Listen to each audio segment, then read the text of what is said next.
डोकं फार दुखतंय का? बाम लावून देऊ का? मगाशी चहाला सुद्धा नको म्हणालीस. मग थोडंसं सूप घेतेस का? सूप नाही, सुख. मला माझ्या मुलीचं सुख आणून द्या. अंजली, काय झालंय? आपण चुकलो असं नाही वाटत तुम्हाला? आईंचं मन दुखवायला नको म्हणून आपण आपल्या मुलीचं मन दुखावलंय. नाही लक्षात येत का तुमच्या? आणि तेही तिच्या साखरपुड्याच्या दिवशी. संपदानं आईचे दागिने परस्पर विकले हे तिचं चुकलंय असं वाटत नाहीये तुला? हो, तिची चूकच आहे ही. पण का केली तिने ही चूक? आपण तिच्या इच्छा पूर्ण नाही केल्या म्हणून ना. ही नेहमीची अंजली बोलत नाहीये. ही संपदाची आई बोलते. मुलींच्या जन्मापासून आपण पैसा पैसा जमवतोय, काटकसरीने संसार करतोय. कधी मुलींवर जास्त खर्च पण नाही केला. तुम्हीच मला सांगा, संपदाला हवे तसे आणि हवे तेवढे दागिने आपण नाही देऊ शकत का?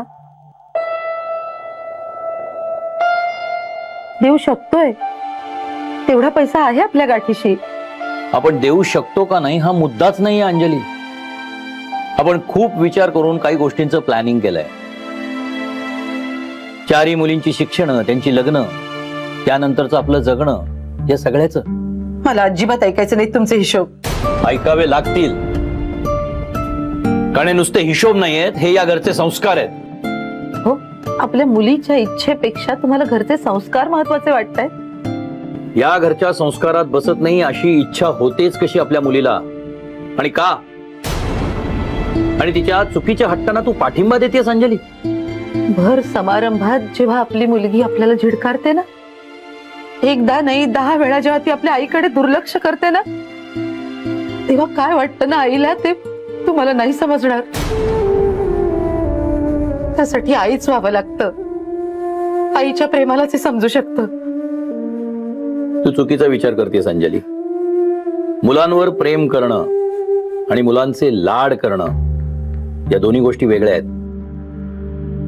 प्रेमानं मुलं डोळस होतात, तर लाडानं आंधळी.